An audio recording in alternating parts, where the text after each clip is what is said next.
buenas noches, bienvenidas, bienvenidos a otro domingo periodístico en vivo en TV Ciudad. Qué cambiada está Maite Sarasola, dirán ustedes del otro lado.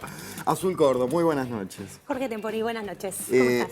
Muy bien, es de orden saludar a Maite Sarasola, que volverá el domingo que viene. No hay viruta de un serrucho por acá, porque estaba celebrando hoy el añito, hoy mismo es el cumpleaños, el año de Edelmira, su hermosísima hija, así que a la bebé primero y por supuesto y a la amorosa madre muchas felicidades y nos reencontramos con ella, con la mamá el domingo que viene. Sí, con las dos ibas a decir. Sí. Bueno, a veces anda por acá entre las patas y la sacan justo cuando estamos por salir al aire. Está bien, está muy bien celebrar. Bueno, hablaremos de política hoy. Como ustedes saben, el senador Mario Vergara anunció esta semana que se bajaba de la precandidatura a la presidencia para las internas. Entonces charlaremos con él y que apoyará la candidatura de Orsi, por cierto, ya a esta hora todo el mundo lo sabe.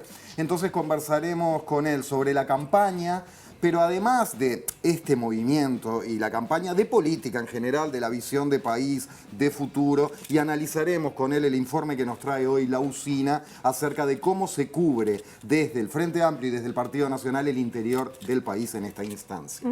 Y también vamos a estar hablando de educación. Esta semana se denunció sobrepoblación en por lo menos 1.100 grupos escolares con más de 30 niños y niñas por grupo. Así que vamos a estar analizando ese tema con integrantes de la Federación Uruguaya de Magisterio, vamos a tener una mirada técnica también y vamos a estar hablando con las Familias Unidas por la Educación Pública. Arrancamos. Efectivamente hemos decidido dar un paso al costado en cuanto a nuestra precandidatura, ¿verdad? Eso fundamentado en que los objetivos que nosotros nos trazamos en el terreno de contribuir al triunfo del Frente Amplio, en el sentido de fortalecer el espacio sereñista, bueno, hoy por hoy se lograrían con más factibilidad sin nuestra precandidatura. Por lo tanto, se estaba generando una dinámica en donde esa polarización no permite que en esta interna se expresen con su verdadero peso los distintos espacios político-ideológicos del Frente Amplio. Cuando Mario aceptó la precandidatura en el Congreso, estoy convencida que lo hizo él y su sector en el convencimiento de que era una forma de aportar al crecimiento del Frente Amplio. Nos une la historia del Frente Amplio, nos une la gesta frente amplista y nos une un programa. Hubiera preferido que Mario continuara hasta el final porque entiendo que representa una sensibilidad, representa un sector importante dentro del Frente Amplio. Esté donde esté Mario, es un imprescindible en esta construcción. Es un hombre que ha estado con la cabeza puesta en la gestión. Y como te decía, no se nos puede ocurrir prescindir de los aportes como los de Mario. Atentos. Jorge, de La Letra Chica sale a la calle, tenemos un adelanto del móvil con Juan Pablo Rodríguez. ¿Dónde está, JP? Azul, buenas noches para ti, el saludo para Jorge y desde luego para Maite, nuestra compañera que como bien dijeron al inicio del programa, está celebrando el cumpleaños número 1 de su pequeña niña. Yo me encuentro apostado en el Palacio Legislativo Azul a propósito de lo que va a ser, bueno, en estos días seguramente ya tendremos las novedades principales, pero vamos a tener un adelanto hoy en la voz de Gonzalo Sibila, que aparte de ser diputado del Partido Socialista, es integrante del colectivo Afirma tus Derechos a propósito de plebiscitar para derogar y sacar la reforma de la seguridad social. También vamos a hablar de las implicancias políticas que puede traer también este posible plebiscito aquí en nuestro territorio nacional. También hablaremos, como decíamos en la presentación de La Letra Chica, de lo que es la escuela pública. Hablaremos con integrantes de la organización de familiares organizados de la escuela pública a propósito no solamente de la disminución de la matrícula. Hay que recordar que según los datos de primaria, la matrícula, unos 10.000 niños menos que en 2023 se apuntaron para hacer escuela inicial y primaria. Y también, bueno, hablar acerca de la alimentación, cómo estamos en el tema alimenticio en la educación, dado que el PAE es una de las cuestiones fundacionales de la escuela pública ya a principios del siglo XX, es un proceso continuado que tiene la escuela pública en nuestro territorio nacional. Hay sobrepoblación en la escuela pública, existe la denuncia que más de 1.100 grupos tienen 30 o más de 30 alumnos. ¿Se puede estudiar así? Bueno, todo eso será cuestión de análisis aquí en La Letra Chica. Gracias, JP. Esos insumos nos traerás en el correr de la noche y para las conversaciones que ya van a comenzar. Como siempre, el panel al que ya iremos, JP en la calle, la charla con Vergara que se viene y los invitados de la segunda hora. Pero ustedes y siempre ustedes a través del WhatsApp 092-374-089 nos hace muy felices recibir vuestros mensajes para alimentar ese ida y vuelta que se viene dando cada domingo. 092-374-089. El martes pasado, el senador Mario Vergara renunció a competir por la candidatura a la presidencia del Frente Amplio en las internas y anunció en la semana que él y su sector Fuerza Renovadora, al igual que el resto de los que componen convocatoria sereñista progresista, apoyarán la precandidatura del exintendente de Canelones, Yamandú Orsi. Vergara, buenas noches. A cuenta de la charla que ya se viene, primero el saludo. ¿Cómo le va? Muy bien, un gusto estar nuevamente con ustedes. ¿Cómo viene procesando estas primeras horas? Bien, con fuerza. Estas cosas son evaluaciones políticas, ¿verdad? Uno tiene que tener la capacidad de absorberlas, de leer la realidad, tomar las decisiones, absorber esa realidad y tener claros los objetivos, que son los mismos, que gane el Frente Amplio, fortalecer el espacio serenista, en nuestra visión como un prerequisito para que el Frente tenga realmente chances de triunfo y de hacer un mejor gobierno. Y esos objetivos siguen intactos, así que con toda la energía seguimos en nuestra campaña, ¿verdad? Una campaña propia con nuestro perfil, con nuestros posicionamientos, apoyando ahora la candidatura de Yamandú, pero en el esqueleto de nuestra campaña, con nuestra visión, nuestras posturas en los distintos temas. Bien, Vergara, ahora la seguimos, pero desde ya adelanto para usted y para los televidentes que hablaremos un poco de esta decisión y de la interna, para ordenar la charla empezaremos por ahí, claro. Pero sí mucho, después de eso, mucho sobre política, visión de país, que es lo que más nos interesa. Perfecto. Ya la seguimos con Vergara. Azul. Claro que sí, vamos a darle la bienvenida ahora a los panelistas que nos acompañan todos los domingos. Álvaro Padrón, buenas noches. ¿Qué tal? ¿Cómo estás? Un gusto compartir este programa contigo en un tema que va a ser súper interesante. Por un lado, por el futuro político, una figura relevante en la política uruguaya, del presente y del futuro, y el tema de la educación que vuelve a esta mesa. Sí, hay muchas aristas hoy para recorrer. Karina Núñez, buenas noches. Hola, buenas noches, un gustazo. Iniciando, primero saludando y mandando un abrazo enorme a todos y todas las habitantes de la Perla del Litoral en sus 165 años de mi querido Fray Ventos. Pero qué lindo vaya para allí el saludo entonces. Y Camilo Pons Miliaro, ¿cómo estás? Buenas noches al panel, a Mario, a Jorge. Bueno, saludar la posibilidad de conversar una vez más sobre las internas, aparte haciendo foco, énfasis en el Frente Amplio como fuerza política.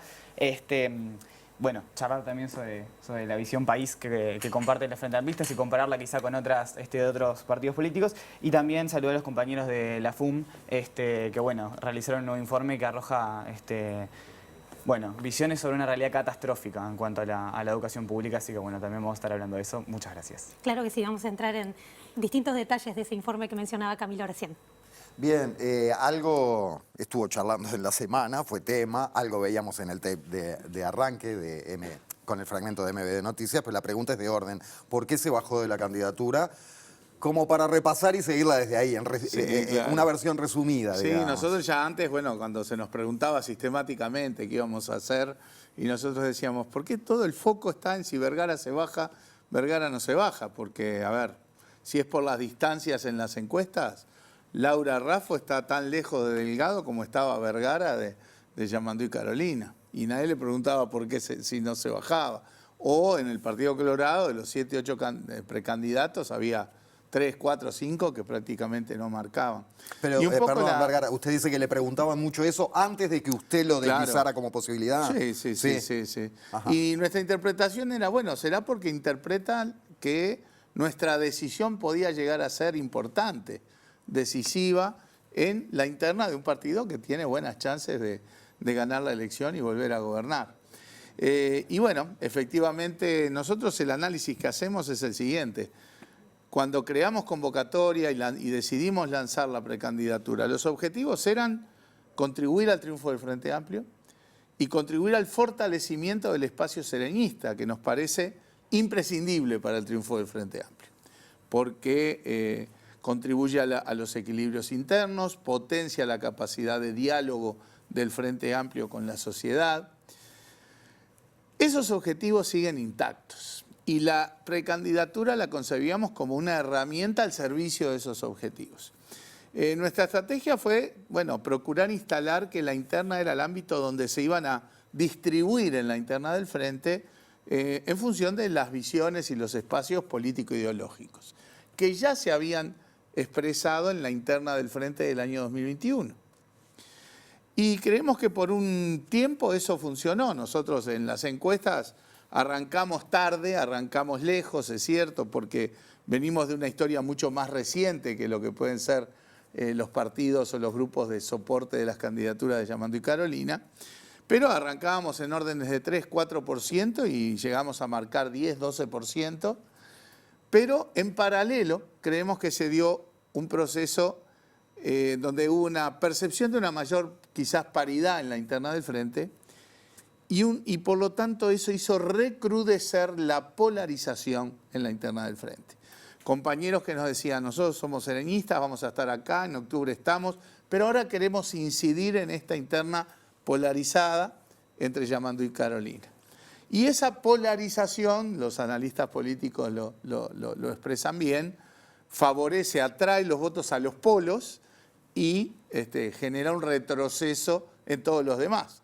Así que nuestra precandidatura, después de haber avanzado hacia esos órdenes, volvimos a retroceder en el marco de esa polarización.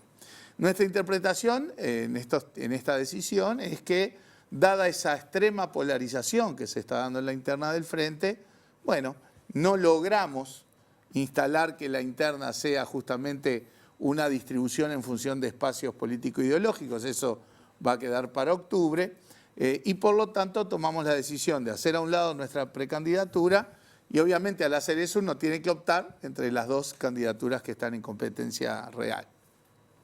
Nosotros decidimos volcarnos a acompañar la precandidatura de Yamandu.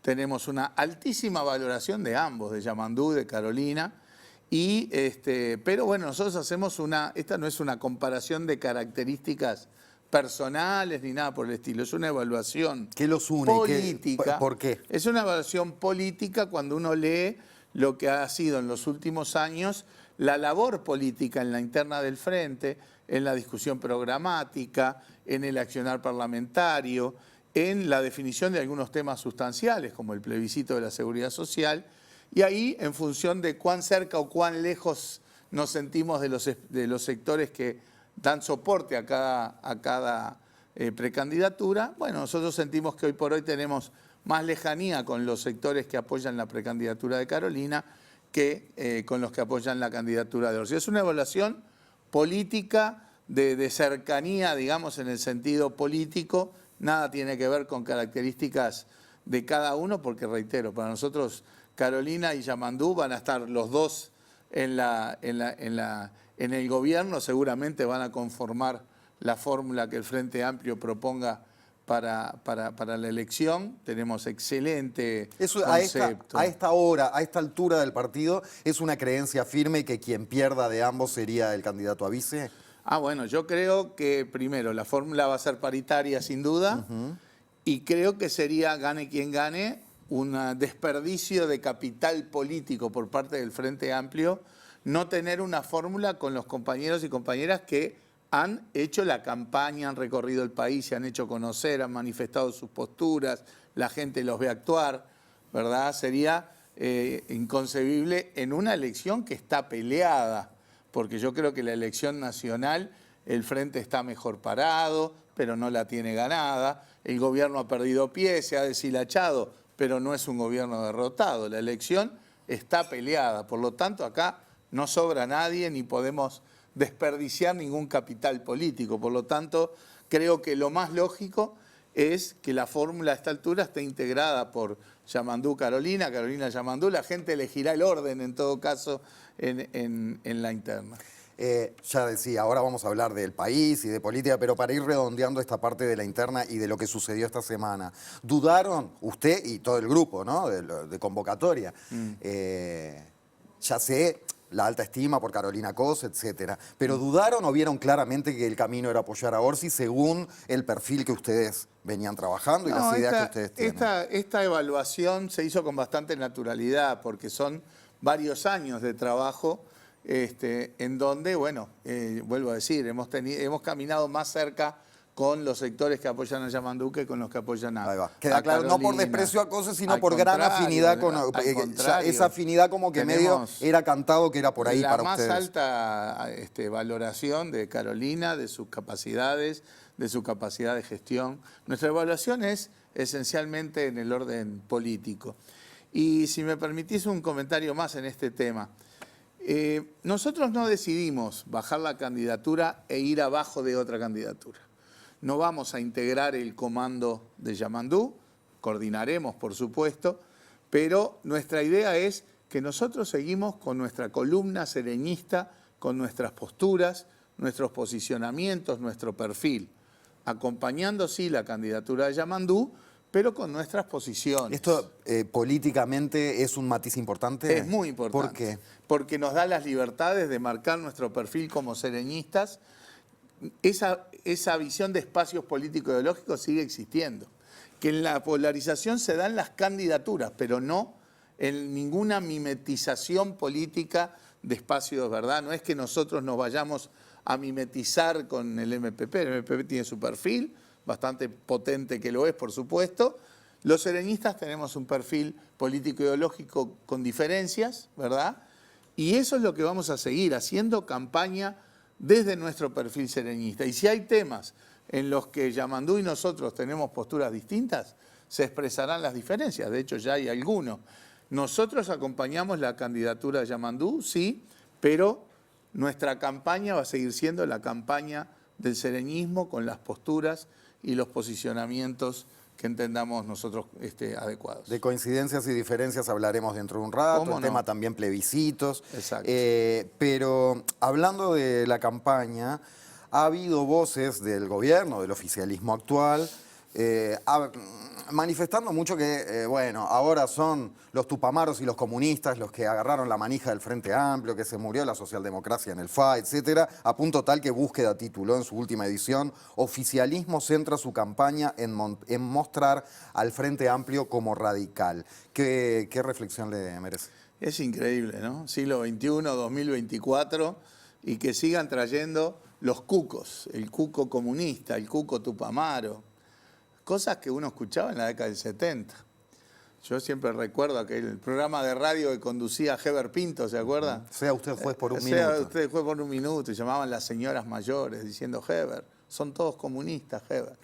Bueno, me parece absurdo y totalmente extemporáneo ir por ese lado. Primero, el sereñismo no está muerto, ni mucho menos. Acá estamos hablando de una polarización en clave de candidaturas, pero el espacio político-ideológico del sereñismo en el Frente Amplio sigue existiendo, va a seguir siendo fuerte y lo va a demostrar tanto en junio como en octubre. Por lo tanto, eso es una intencionalidad oportunista de parte del oficialismo, tratando de generar ese cuco, un cuco que a esta altura parece mentira, ¿no? El cuco de comunistas y tupamaros, como si estuviéramos en la década del 70. Yo creo que nadie ve al Frente Amplio con esa clave, simplemente una movida oportunista de algunos precandidatos. El Frente Amplio creo que dejó claro cuál fue su rol en la lucha contra la dictadura, a la salida de la dictadura, en todo el proceso democrático. Gobernó 15 años y ahora estuvimos en estos años en la oposición. ¿Dónde está el cuco de los tupamaros y los comunistas? Yo creo que es oportunismo de baja estofa pretender hacerle creer a la sociedad que ahora el Frente Amplio está súper radicalizado y se generan estos cucos para tratar de mostrar a un Frente Amplio sin capacidad de gobierno y con otras ideas que no hacen a lo que fueron 15 años de gobierno y van a volver a ser muchos años, ojalá, de gobierno frente amplista, con responsabilidad en la gestión, con responsabilidad en el crecimiento, en la distribución, en la mejora social, en el bienestar, en la igualdad, en los derechos, como fueron los 15 años de gobierno frentista. Vergara, me gustaría profundizar, para cerrar esta primera partecita de la charla, un concepto que virtió en Desayunos Informales, dijo esta semana ahí en Canal 12, que se confunde moderación con conservadurismo. ¿Puede profundizar? Sí, claro, porque justamente hacíamos referencia a un precandidato que decía, ahora vamos por los votos de Vergara, porque ahora son todos comunistas y tupamaros en el frente. Como diciendo, o sea, no hay espacio para la moderación en el Desde el Frente Partido Amplio. Colorado era, ¿no? Exacto, sí. Y bueno, yo en primer lugar digo, moderación, yo soy un poco reacio a esas etiquetas, ¿verdad? Sí, porque en moderación de repente puede ser muy valioso, pero en política a veces suena a tibieza, a falta de coraje. Yo mido la radicalidad en el cambio de la realidad. Y creo que en los 15 años de gobierno que tuvimos un cambio en la realidad, como decía recién, en bienestar, en igualdad, en derechos, el astorismo, el sereñismo jugó un rol fundamental, fundamental. Pues desde ese punto de vista, yo mido lo que es radical y lo que no. No de quien grita más fuerte arriba de un pedestal. Pero en todo caso, tomando como una caricatura que la gente entiende de moderados. Moderación es una cosa, en una visión como la del Frente Amplio. Conservadurismo es otra. Pensar que sectores conservadores van a poder captar los votos, votos en el sector moderado del Frente Amplio. Y además otra cosa, quienes iban a votar a Vergara, les aseguro que no tienen como ese precandidato colorado al presidente Lacalle Pou como su principal modelo en la visión política ideológica y en la gestión política. Una repregunta, un coletazo de esto, porque me hace pensar en que en general a ese sector llamado moderado dentro del Frente Amplio le suele ir mejor en la votación nacional que en la interna. ¿Es así? ¿Apuesta a eso? No, eso... a ver, si nosotros hubiéramos logrado que la interna reflejara las posturas político-ideológicas, podíamos haber tenido otra chance. Evidentemente, el hecho de haber llegado tarde, con idas y venidas también en el proceso, arrancamos débiles en ese sentido y no logramos instalar eso. En la elección nacional, donde además vota muchísima más gente, fíjese que en la última elección interna, en el Frente Amplio votaron unas 250.000 personas y en la nacional casi 1 millón, o sea, es una diferencia muy grande. Bueno, nosotros creemos que el sereñismo se expresa, se va a expresar con otra potencia allí. Pero no es solo porque vote más gente, porque en la interna del Frente Amplio de 2021, cuando elegimos a Fernando Pereira presidente, votaron 120, 130.000 personas. Y allí el sereñismo votó muy bien, con una convocatoria sereñista que tenía 2 meses de vida. O sea, todas las alianzas que volvimos a tejer en el espacio sereñista se habían hecho 2 meses antes de la elección interna. Y tuvimos una elección interna en que los 3 sectores principales, el Partido Comunista, el MPP y el sereñismo, tuvieron votos muy, muy cercanos. Por lo tanto, está claro que el sereñismo y el astorismo tienen una presencia muy fuerte dentro del Frente Amplio. E incluso cuando se discute a esta altura, una de las cosas que uno escucha en estos días es de alguna manera de que gane quien gane, la orientación de la gestión de la política económica y la política social va a tener una impronta astorista en cualquier escenario, con lo cual creo que en todo caso es un logro y un triunfo de esta visión, digamos, que ha penetrado y que hoy es patrimonio de todo el Frente Amplio. Muy bien, ya la seguimos, Vergara, hablando de política. Azul. La elección está peleada, decía Vergara. También no nos vamos a mimetizar con el MPP, que no se van a integrar al comando de Yamandú. ¿Algunas primeras impresiones, Álvaro, de estas declaraciones de Vergara? A ver, a mí me interesa compartir 2 reflexiones y ver la reacción de Mario, ¿no? Una tiene que ver con esto, que claro, es lo que todo el mundo está hablando ahora, que es la decisión. Pero quiero mirar un poquito más lejos, Mario, sobre el futuro, también sobre lo segundo que voy a decir en cuanto a una política pública. Pero yo tengo la impresión que estamos como mirando una foto cuando vemos esta, de alguna manera, posición que ustedes han adoptado al interior del Frente Amplio. Y pensando en la película, yo creo que no es así que el único sector en transformación es el astorismo, el sereñismo. Me parece que todo el Frente está en transformación. Y si no, observemos, el MPP tiene una transformación impresionante desde el punto de vista generacional, eso tiene consecuencias en la forma de hacer política y demás. El Partido Comunista, después del cimbronazo en la caída del muro, es otro Partido Comunista. El Partido Socialista es muy distinto que el de hace 10 años. Entonces, me parece natural pensar que estamos frente a un proceso nuevo, en donde incluso las relaciones...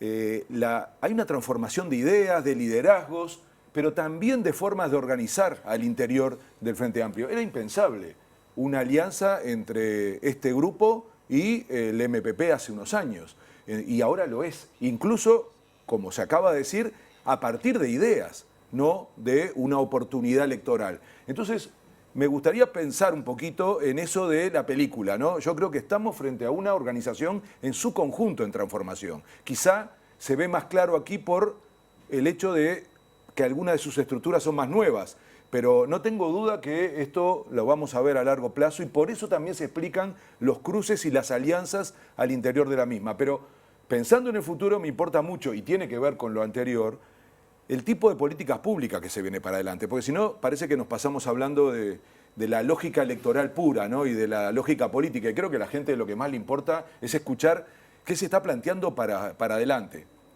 Se decía en la mayoría de las notas que hay dos grandes coincidencias entre estos espacios políticos, el que representa a Yamandu Orsi y el que representa a Mario Vergara, que es la política económica y la inserción internacional. Por lo menos así lo decía, recuerdo Maía la semana pasada. Me voy a referir al segundo. En el primero se dice siempre que la economía es algo demasiado importante para que la manejen los economistas. Yo ahora digo sobre el segundo punto, la política internacional es demasiado importante para que la manejen solo los diplomáticos. Entonces te voy a hacer, Mario, un comentario y una pregunta sobre política internacional. Es clarísimo que este gobierno probablemente en pocos temas tuvo tantos fracasos como en política internacional, o dicho de otra manera, tan pocos resultados. Y ahí aparece un asunto central, que es su visión sobre la región, su visión sobre el Mercosur en particular, pero en el sentido más amplio, la integración a la región. ¿Cómo se recupera un músculo que se ha ido perdiendo y que, sin embargo, en un mundo como el que tenemos, es clarísimo que va a ser vital? Entre otras cosas, estamos a 5 meses de una cumbre de las Naciones Unidas que se llama Cumbre del Futuro para rediscutir la gobernanza global. Obviamente no lo va a hacer Uruguay por sí solo, lo tiene que hacer en el marco de una integración regional que no es solo comercial, que en esta época es sobre todo geopolítica.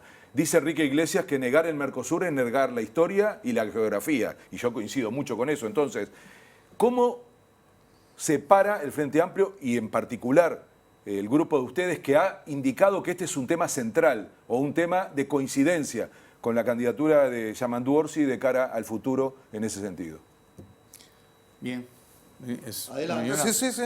Bien, en primer lugar quiero coincidir con lo primero que dice Álvaro, es el Frente Amplio está en un proceso de transformación porque obviamente tuvimos más de 2 décadas con un Frente Amplio pautado por una estructura de liderazgos potentísima, ¿verdad? Tabaré Vázquez, Danilo Astori, José Mujica, que le permitieron al Frente crecer, llegar al gobierno, gobernar para el bien del pueblo uruguayo, y que por circunstancias que todos conocemos hoy, esa estructura de liderazgos da un paso al costado, y ya veníamos discutiendo esto desde el 2019, ¿verdad? De que se enlazaba un proceso de renovación en el Frente Amplio, que en todo caso la renovación de los liderazgos es entre comillas la menos importante. Es la renovación de ideas, la renovación de la visión del mundo, la renovación de cómo nos paramos en este mundo, que es tan distinto al que había hace 10 años, 20 años, 30 años. Ha habido una actualización y una modernización programática notoria en el Frente Amplio. Hay ríos de tinta escritos por los cientistas políticos cómo ha ido cambiando el programa del Frente Amplio. Creo que Danilo Astori en particular fue la figura que fue el gran modernizador ideológico en el Frente Amplio. Y bueno, hoy estamos parados ideológicamente, creo yo, de manera más moderna, entre comillas. Todos los procesos que mencionaba Álvaro, sí, efectivamente, yo creo que todos los espacios se han ido moviendo, no todos en la misma dirección, y eso en buena medida explica un poco las cercanías, yo no le llamaría alianzas, las cercanías que tenemos hoy con unos sectores y otros lo tendrán con otros.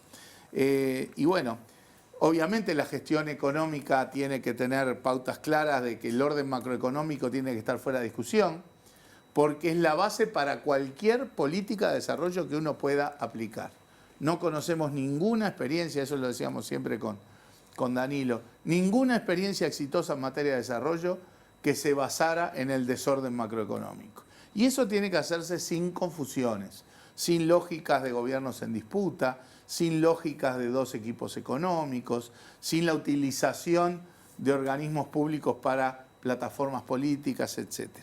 Y en la política internacional tenemos que volver a lo que toda la vida escuchábamos, de que el Uruguay es un país de dimensión pequeña, una economía pequeña que se tiene que insertar en el mundo necesariamente. Y de hecho, en los gobiernos del Frente había un proceso claro. En materia comercial, en 2004 le exportábamos a 60 países y en 2019, y bueno, y ahora también estamos comerciando con 150, 160 países.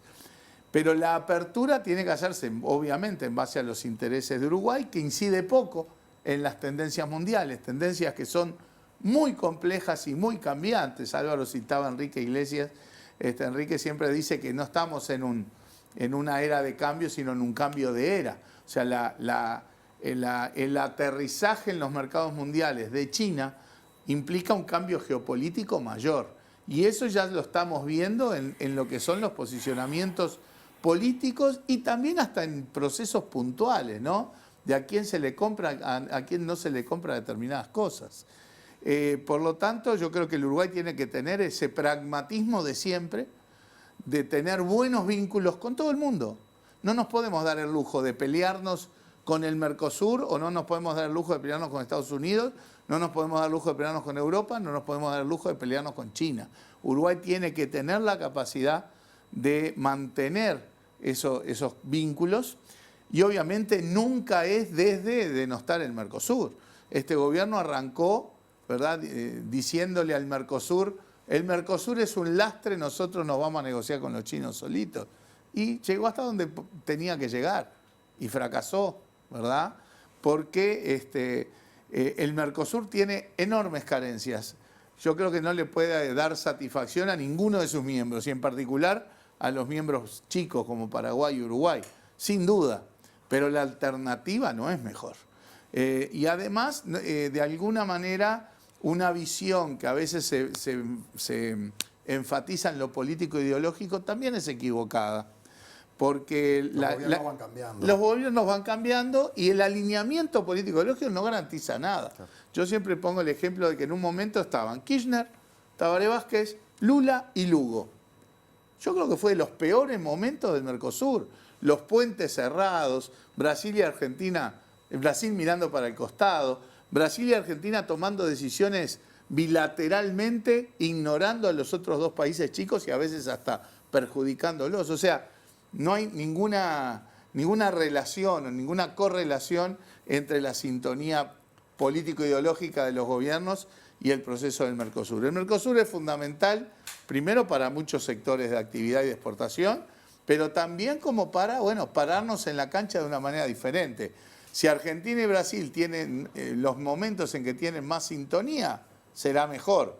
Cuando tienen visiones tan distintas como hoy, ¿verdad?, de Milei a Lula, hay un abismo. Es difícil imaginar algo más distinto que eso. Claro.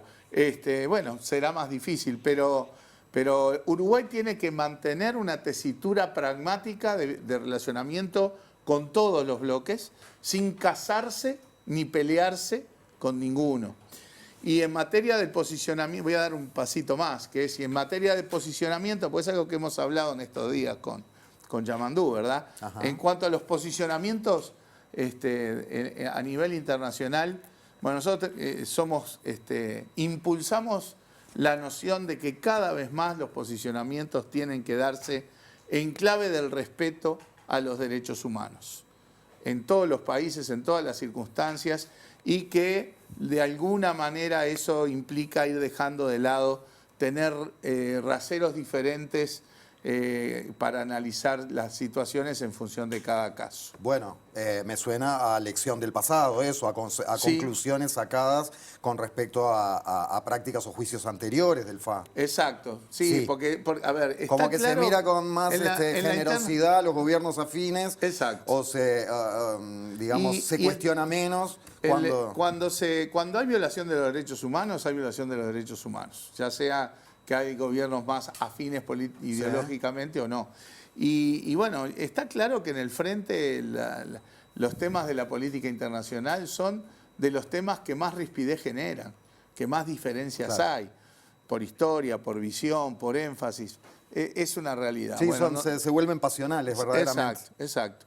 Nosotros en eso, también, como decís tú, a la luz del aprendizaje también y de procesos que han ido cambiando, bueno, estamos cada vez más claros en que, bueno, la clave del respeto a los derechos humanos tiene que ser innegociable a la hora de tomar posicionamiento, independientemente de cuán cercanos o lejanos nos sintamos con los gobiernos de turno. Sé que Camilo quiere participar también, pero Álvaro, ¿se te No, ocurre por algo favor, más que a siga el propósito? panel ya. A propósito, no, digo para pimponear si te deja pensando en algo.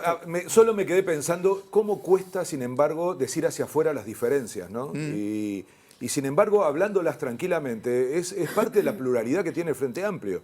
Entonces, claro, y además en una elección, la gente necesita saber para votar por qué elegir, ¿no? No elige por el color de ojos, el pelo, la altura, o sea, elige por idea, más aún todavía dentro de un partido como el Frente Amplio. Entonces, me parece que es muy importante que empiece una fase de que con mucho respeto, con mucho cuidado, con un programa único, pero que empiecen a aparecer elementos que demuestren que, bueno, que es una organización plural y que puede entonces tener distintas opciones, énfasis, como se le quiera llamar, y que eso es parte de la elección en una elección interna. Es que diversidad político-ideológica en el Frente Amplio hubo desde el nacimiento. Enorme, además. Y no hay que ocultarla, ni mucho menos, porque esa diversidad es riqueza.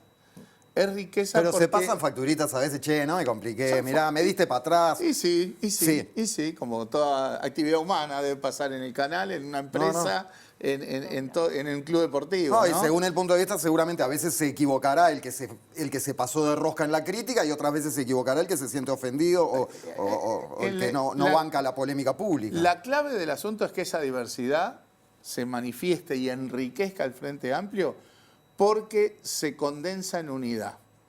O sea, la diversidad de puntos de vista y de perspectivas político-ideológicas siempre tiene como restricción la unidad en la visión del rol del Frente Amplio, la unidad programática, la unidad en la acción política.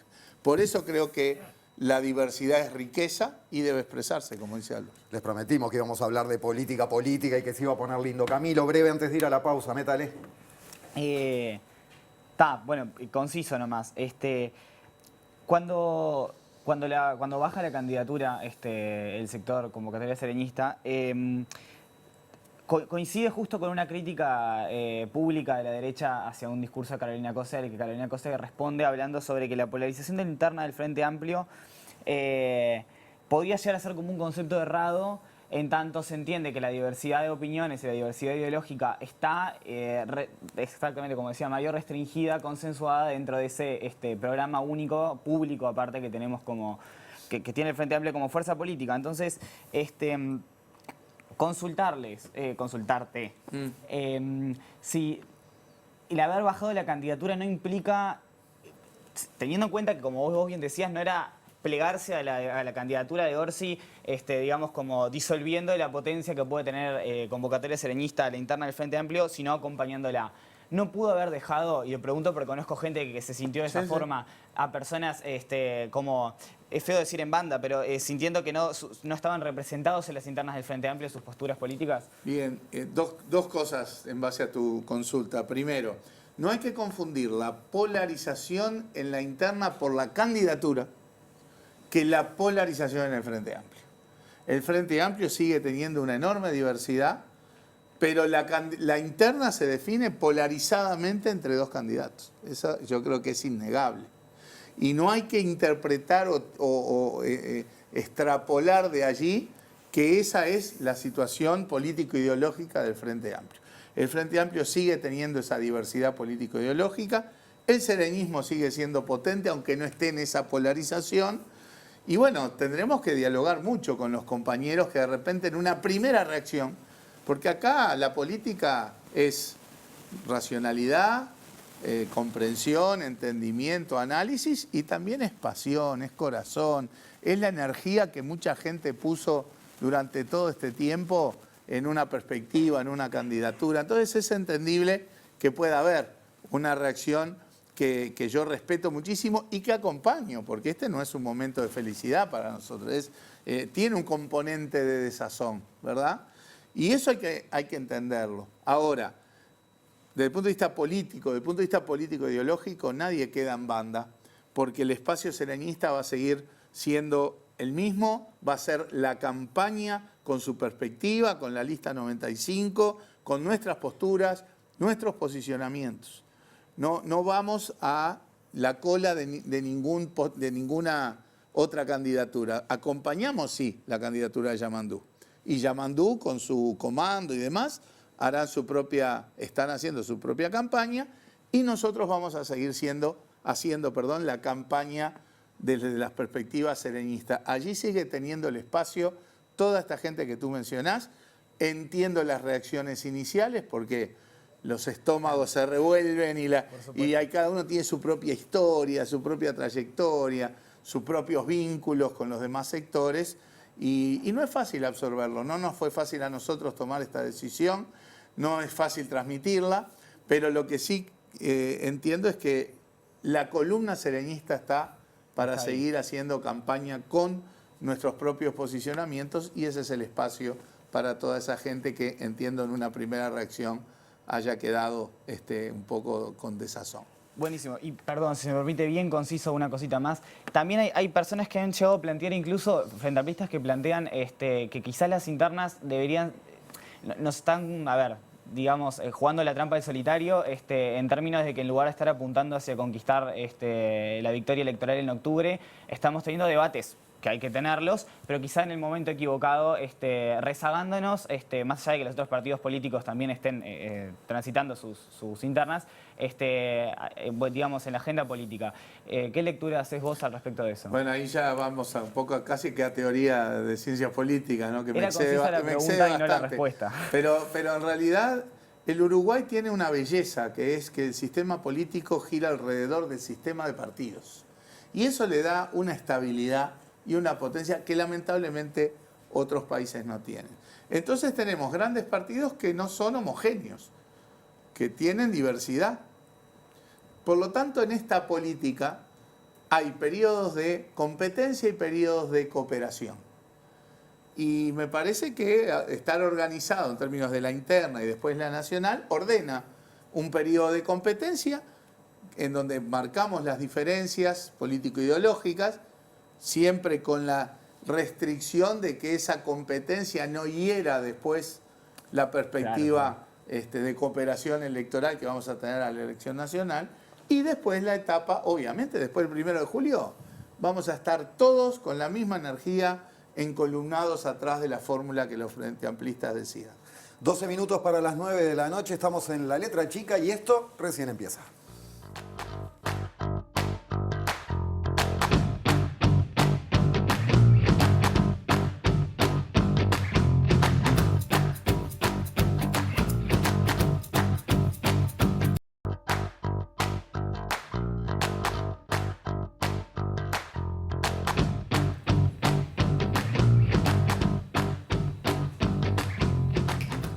Estamos de vuelta en La Letra Chica para seguir hablando de campaña, pero antes agradecerles por todos los mensajes que estamos viendo allí que pasan, y los saludos y los mensajes también para tanto del entrevistado como los panelistas y todo el equipo. Pero vamos a seguir hablando de campaña, y para eso vamos a recibir a Eliana Gómez de la Usina de Percepción Ciudadana. ¿Cómo estás, Eliana? Muchas gracias, ¿cómo estás? Bien, vamos a salir un poco de paseo, y no es el móvil en este caso, sino un paseo para recorrer el país con los precandidatos y las precandidatas a la presidencia, tanto del Partido Nacional como del Frente Amplio.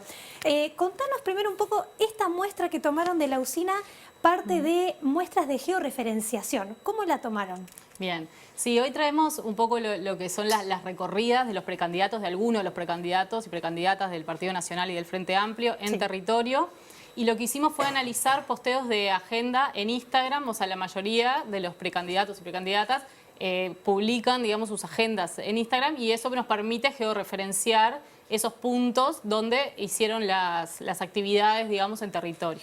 Entonces, ver la intensidad, digamos, de la agenda en territorio en un periodo. Lo que tomamos lo hicimos desde el 1 de marzo al 16 de abril, porque el 1 de marzo es donde empiezan oficialmente muchas de las campañas los precandidatos, entonces elegimos ese periodo, digamos, como representativo, digamos, de lo que son el último mes y medio, digamos, de las campañas hasta el 16 de abril. Sin duda, y también me parece que está bueno para pensar la incidencia que van a tener las redes sociales en esta campaña en particular, ¿no? Respecto de las anteriores que hemos vivido. Sí, hace hay un 5 registro años. bien sistemático de agenda de todos los precandidatos y precandidatas que publican, digamos, todas las actividades que hacen en territorio. Eso nos permite llegar a estos mapas que mostramos acá. Ahí va. Bueno, esta es la primera placa donde vemos los precandidatos del Partido Nacional, 3 precandidatos, no todos. Álvaro Delgado en primer lugar, lo vemos acá, Laura Raffo y Jorge Gandini. Estos puntos indican las actividades que desarrollaban en territorio en ese periodo que decíamos del 1 de marzo al 16 de abril. Vemos una agenda mucho más intensa de Álvaro Delgado acá, cubriendo, digamos, todo el territorio. Él tiene 63 actividades en un mes y medio en territorio. Luego, en el caso de Laura Raffo, vemos que cubre sobre todo el sur del Río Negro, actividades en el sur del Río Negro.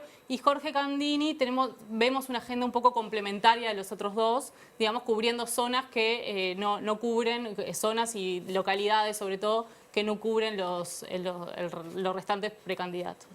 Como que se van complementando. Exacto, hay una complementariedad de agenda en muchos casos. Vamos a ver en el siguiente mapa que tenemos la misma información, pero unificada en un solo mapa. Entonces, las formas, digamos, los círculos, triángulos y el rombo indican el precandidato o precandidata, y vemos esa complementariedad de agenda, que hay pocas superposiciones. Esto es lo que nos permite ver si hay superposiciones en esas actividades, ya sea en la misma actividad, digamos, que van 2 precandidatos o en diferentes momentos, pero vemos que hay cierta complementariedad de la agenda cubriendo todo el territorio. Y cuando coinciden, ¿es que era el mismo acto, esto que decís? ¿O no, pueden ser en algunos casos eran los mismos, que fueron, vamos a verlo después, que en el Frente Amplio eso es más común. Digamos que hay en una misma localidad van 2 precandidatos o precandidatas. En el caso del Partido Nacional vemos que no se da esa superposición, que pueden ser la misma u otra actividad en ese periodo, digamos, que estamos analizando. No podemos hacer futurología, pero igual no puedo dejar de pensar qué pasaría si se suma Sartori también, ¿no? Como un precandidato, más allá del peso político en sí que puede tener, porque él el uso de las redes sociales lo tiene como algo muy incorporado a su figura política desde siempre, ¿no? Más desde las redes sociales y no tanto de trabajo en territorio, pero totalmente. Bueno, entonces vemos acá a precandidatos lo mismo por el Frente Amplio, Yamandu Orsi, Carolina Cose y Andrés Lima. Acá vemos un escenario bien diferente, vemos que hay, digamos, unas recorridas sobre todo en Montevideo y Canelones, que es un poco donde se concentra 2/3 del electorado del Frente Amplio en esos 2 departamentos, según la elección de 2019. Y vemos también el norte y el sur, digamos, son como los territorios, digamos, que más se cubren en ese caso. También Andrés Lima, con un peso fuerte ahí en el norte. También una cosa que es importante aclarar, que acá solo consideramos la agenda de los precandidatos y precandidatos. También hay figuras políticas que recorren territorio y que seguramente complementen agenda con los precandidatos, pero acá estamos haciendo foco solo en el caso de los precandidatos. Claro, por ejemplo, pensemos que Mario Vergara, quien tenemos de invitado, por si alguien recién se suma a ver La Letra Chica, también hizo gira, ¿no? Por el interior, pero no lo consideramos aquí. Figuras políticas, digamos, recorriendo también y cubriendo, entonces seguramente haya una agenda también complementaria ahí, pero bueno, ahora estamos analizando solo los precandidatos. Así que bueno, en estos puntitos amarillos decíamos está Carolina Cose, en los puntitos, exacto, en los puntos rojos allá está Andrés Lima. Y estos azules Yamandu Orsi. Exacto, y en el primer mapa Yamandu Con Orsi. esa fuerte presencia del área metropolitana. Exacto. ¿Y pensás que puede haber, también insisto, yo estoy para la futurología hoy, pero pensás que puede haber como algún trabajo más fuerte de acá en más, de acá lo que falta todavía de campaña para las internas en cuanto a redes sociales, a fortalecer, por ejemplo, Instagram o TikTok u otro tipo de redes sociales? Y sí, eso va a estar presente y este registro sistemático de agenda, digamos, va a seguir estando, entonces ahí vamos a poder hacer un seguimiento. Sin duda que van a estar, la presencia de los precandidatos es cada vez más fuerte, digamos, en esas redes. En alguna de las columnas eso lo veíamos. Y después acá, precandidato del Frente Amplio en el territorio, vemos lo mismo que lo que vimos en la anterior, pero en un mapa solo, y ahí vemos que en el Frente Amplio existe una mayor, como decía, superposición de actividades. Vemos acá, por ejemplo, ven cuando hay los tres, el triángulo, el círculo y el rombo, digamos, que hay digamos, actividades que pueden ser las mismas o no, pero que van los tres precandidatos del Frente Amplio. Sí. Y también vemos una fuerte presencia en las capitales departamentales, en el sur, o sea, en Montevideo y Canelones, y en las capitales departamentales, comparado con lo que es el Partido Nacional. O sea que aquí también podemos estar pensando que hay una apuesta grande, quizás a diferencia del Partido Nacional, que puede ser algo más de esto de la complementariedad, pensando de cara a octubre, pensando en porcentajes también de apoyo, ¿no? Y aquí más para las internas. Para las internas. Eso lo vemos en la siguiente placa, donde comparamos y juntamos todos los puntos de los tres precandidatos del Partido Nacional y los tres precandidatos del Frente Amplio. Acá en el primer mapa vemos al Frente Amplio, allá en azul el Partido Nacional. Y ahí vemos de nuevo esto que decíamos, más concentración al sur, y seguramente esto tenga que ver con esto que decías recién, que el Frente Amplio está mirando, digamos, más a la interna, donde se juega, digamos, ese partido, que es en el Montevideo y área metropolitana, Canelones, y en el caso del Partido Nacional, ya con miras a octubre, con un candidato más fuerte, digamos, en general. Bien. Podemos ir a la última. Yo y después la última, un poco pensando en eso, decimos, bueno, ¿qué peso tiene el Frente Amplio? Es la primera columna y la segunda columna es el Partido Nacional, y juntamos Montevideo y Canelones, la cantidad de actividades en Montevideo y Canelones, y en el interior, acá vemos que en el Frente Amplio está más repartido entre Montevideo y Canelones y el interior, el volumen global, digamos, es más grande, como dijimos, en el Partido Nacional, de cantidad de actividades, y en el caso del Frente Amplio está más repartido entre Montevideo, Canelones y el interior, mientras que el Partido Nacional, el 90, digamos... El color azul. El color azul son las actividades que fueron en el interior, o sea, el peso es mucho más significativo de actividades en el interior que Montevideo, vinculado a esto que decíamos de un candidato más fuerte y más mirando en octubre. Sí, y también en esa presencia en el interior, en el caso del Frente Amplio destacabas por ahí visitas y actividades en capitales, sobre todo departamentales. En el caso del Partido Nacional ahí sería diferente, es más de recorrer más en localidades, pequeñas localidades. Eso también cambia un poco, el Frente Amplio es más al sur y más en capital, concentrado en capitales departamentales. Bien, hay que pensar entonces cómo puede seguir esta estrategia. Sí, después analizaremos lo que sigue pasando. Ahí va. Bueno, Eliana, muchas gracias. Bueno, muchas gracias. Vamos con Jorge. Vergara, ¿en qué le deja pensando? ¿En qué le dejan pensando estos puntitos y este mapa? No, me parece un planteo razonable. Nosotros en general habíamos arrancado la recorrida en todo el país inmediatamente después del acto de la Paloma del Frente Amplio, fue el 10 de febrero, ¿verdad? Que cae una buena parte fuera del periodo de análisis.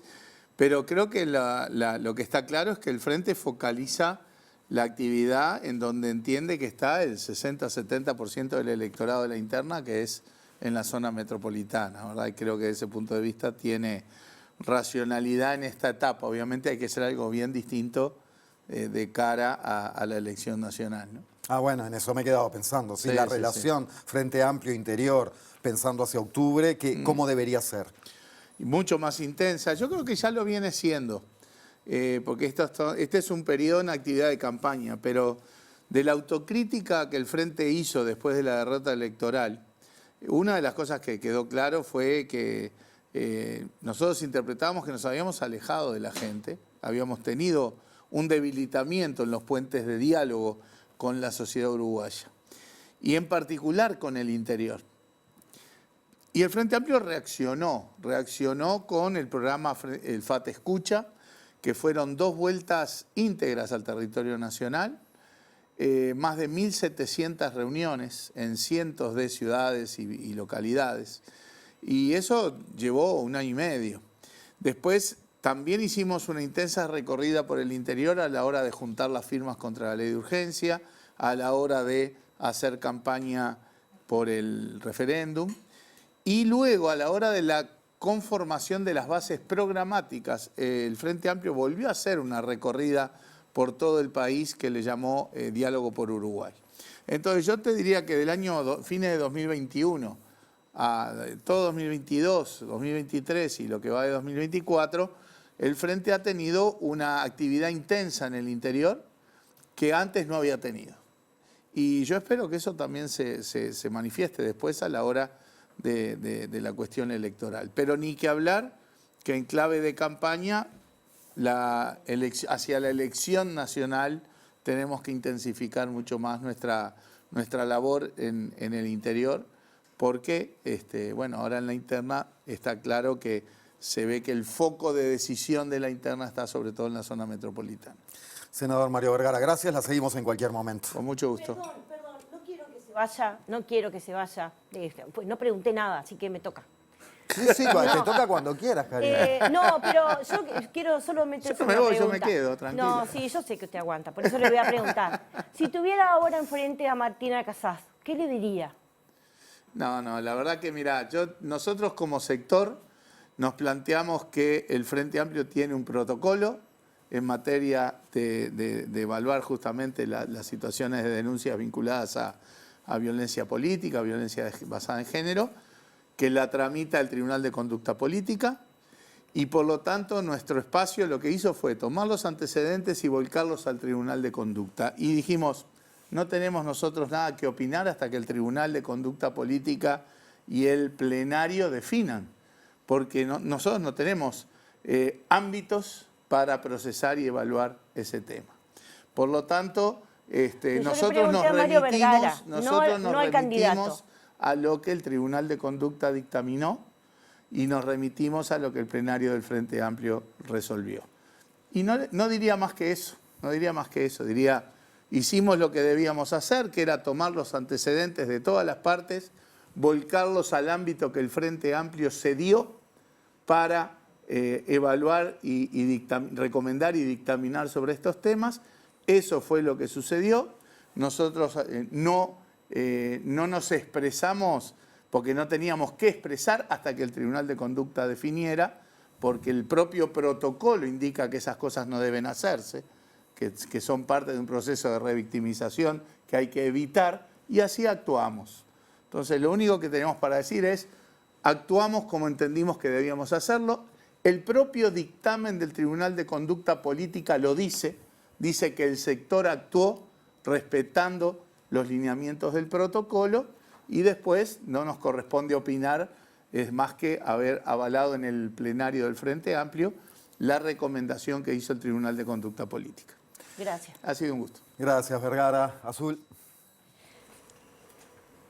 Volvemos a salir a la calle, esta vez con Juan Pablo Rodríguez. ¿Dónde estás?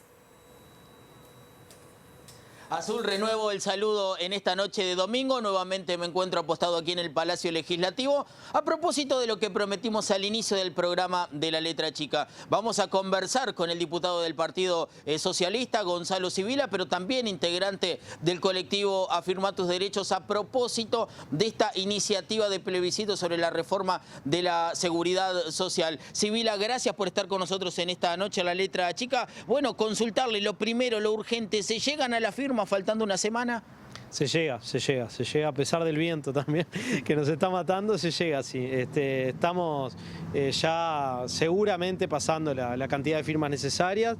Ahora se trata de poder recolectar firmas en estos días para tener un colchón de firmas que permita llegar a la Corte Electoral con aire, digamos. Bueno, según los protocolos se entregarían el próximo sábado estas firmas ante la Corte. El sábado 27, esa es la fecha límite para la decisión que hay que tomar de parte de la ciudadanía de firmar o no firmar esta propuesta. Y bueno, ahí estaremos ante la Asamblea General presentando las firmas correspondientes. Si bien hay un proceso de conteo, también una posterior elección de color para la papeleta, ¿se piensa hacer por parte de Afirma Tus Derechos también una campaña nueva por el interior del país como ya se hizo en esta primera etapa? Bueno, seguro nos vamos a movilizar, todas las organizaciones políticas y sociales que estamos de acuerdo con esta propuesta, nos vamos a movilizar a lo largo y a lo ancho de todo el país, como lo hemos hecho en esta primera etapa, porque es muy importante el diálogo con la ciudadanía sobre 3 puntos que son el eje de esta propuesta, ¿no? En primer lugar, la equiparación de los salarios y jubilaciones mínimas con el salario mínimo nacional.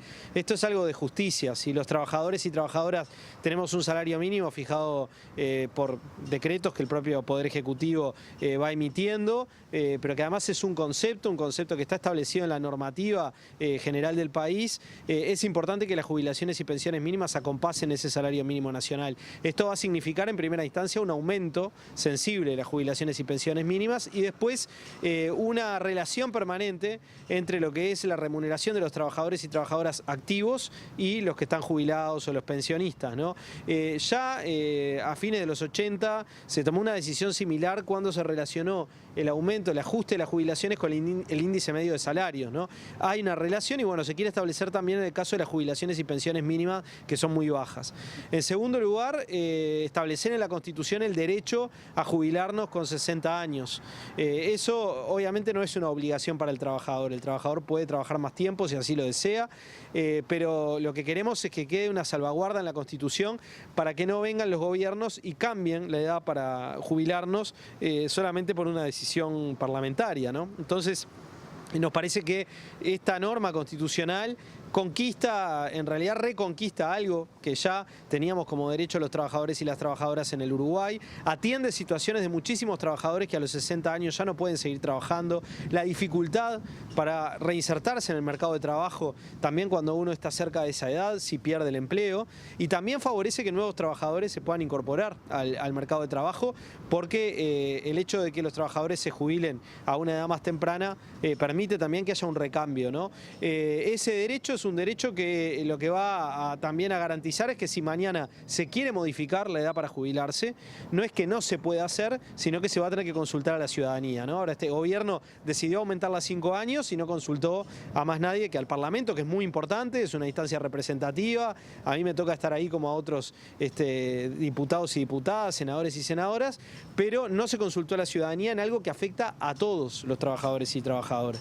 Y en tercer lugar, terminar con una injusticia histórica, que es la de las AFAP, ¿no? El lucro con nuestros aportes, es decir, nosotros hacemos aportes todos los meses y muchos de nosotros estamos obligados, ahora esa obligación se generalizó, además con la última reforma, a aportar una parte de eso compulsivamente, porque nos lo imponen, a una entidad privada, ¿no? La República AFAP es propiedad de instituciones públicas, pero no deja de ser una empresa financiera, una empresa privada que como tal lucra con ese dinero, ¿no?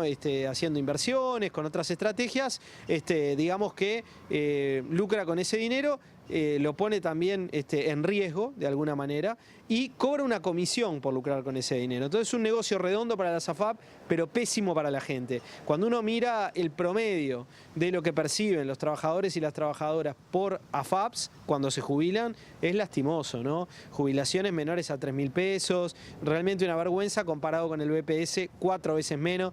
Entonces nos parece muy importante que estos 3 aspectos queden consagrados. Para eso trabajar hasta el sábado y después intensamente a lo largo y a lo ancho de todo el país cuando la papeleta esté confirmada. Sibila, nos queda un minuto. Quería consultarle qué lectura política tiene esto. Usted sabrá que en tiempos electorales esa es la balanza que a veces también pesa.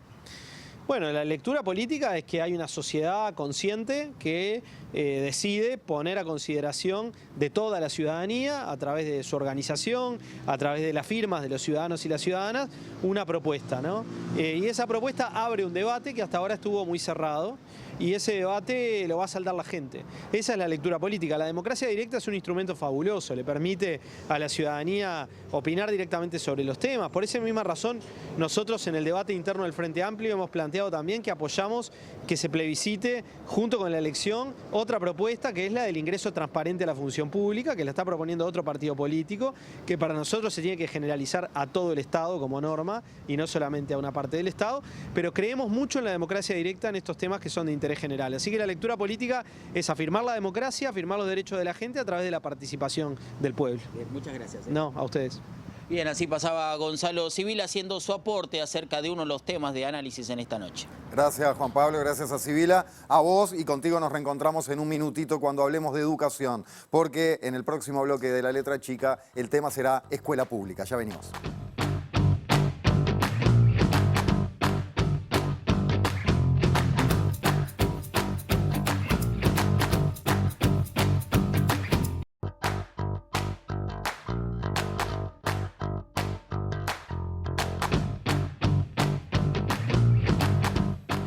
21:19 y lo dicho, en este segundo bloque temático de esta letra chica, vamos a la escuela. Frente a la caída de la matrícula vamos a tener menos grupos.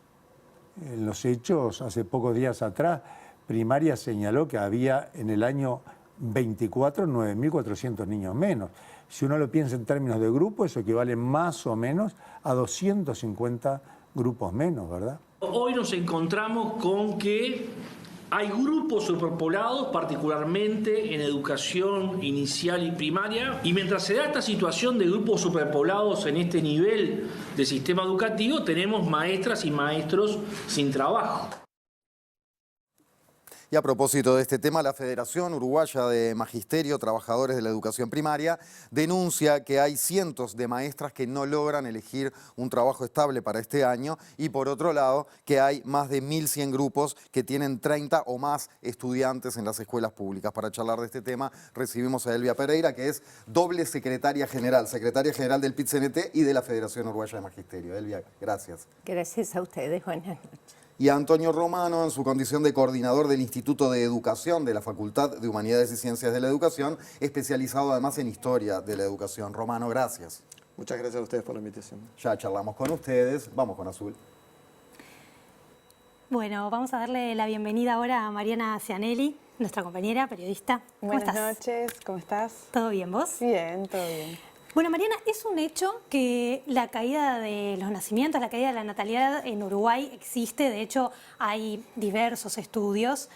Uno de los más recientes es el de programa de población de la Facultad de Ciencias Sociales, ¿no? Veíamos, lo estábamos leyendo para preparar el programa, dirigido por Wanda Cabela, por Ignacio Pardo, conocidos demógrafos, que señalan, por ejemplo, que en los últimos 7 años ha habido una caída en los nacimientos del 37%, ¿no? Entonces, hay algo que también tiene que ver mucho con lo que estábamos charlando de la educación, que es cómo impacta o cómo se traduce esta caída de la natalidad también en la formación de grupos en la educación, en la inscripción, ¿no?, de alumnos desde primera infancia, educación inicial hasta primaria. ¿Cómo se traduce eso y qué está pasando ahora con esta problemática, ¿no?, de estos 1.100 grupos con superpoblación de alumnos? Bueno, efectivamente es un problema que está siendo abordado por la ANEP, que obviamente tiene incidencia en lo que está pasando en la educación. Las autoridades de primaria y de la ANEP dieron una conferencia el 5 de abril donde presentaron los últimos datos sobre la cantidad de estudiantes que se han inscrito y la cantidad de grupos que se han ido armando. Este año hubo 9.000 estudiantes menos registrados y en particular esa baja se dio sobre todo en educación inicial, ahí lo vemos en pantalla, que hubo 4.000 inscriptos menos. Vemos que de 2023 se pasó de 327.000 a 318.000 estudiantes y efectivamente la baja sobre todo se está registrando en educación inicial. Esto, como bien decías, está atado con la caída de la natalidad. En particular, desde 2015 hubo, y esto lo trae primaria en esa conferencia de prensa, hubo 17.000 nacimientos menos. ¿Cómo impacta a nivel de la educación, a nivel de la cantidad de matrícula?